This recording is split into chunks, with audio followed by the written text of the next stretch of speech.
So you said you use foggers. Why do you choose to use foggers? It's an ultrasonic mist, correct? Yeah, they're also Uh, called ultrasonic sprayers. And okay. for years, we've always wiped. We disinfect a table by wiping it. From Asia and Europe, they recently started using foggers to disinfect everything over there because wiping, which is what we've always done, is just not as good. You know, No. we spray and we just wipe Yeah. and it looks good. I'm going to keep going. Oh, I'm going to do that table, this table, that table. It still looks good. And so we're spreading, we're cross-contaminating.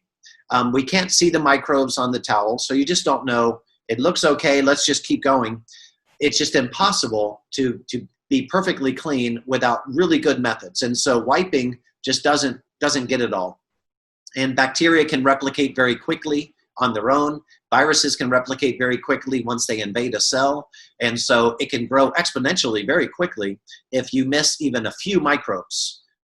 And overseas, they started using foggers or ultrasonic sprayers, which spray out water droplets and aerosols, which are tiny, tiny, tiny. So a water droplet is maybe 300,000th of a millimeter. So it would take about 3 of them to fill a millimeter. An aerosol is 150 times smaller. So it can be 2/1000ths of a millimeter. So way too small to see. So when somebody coughs, they cough droplets and aerosols. And with the coronavirus, it can float for 3 hours. So if we're not wearing our mask and being careful, we might walk through a room that has these little aerosols just floating around and we catch it. Our foggers work almost the same way. They spray out aerosols and droplets of disinfectant and it coats the entire room. It would be like all the coughs in history in 1 hour, how much our foggers spray.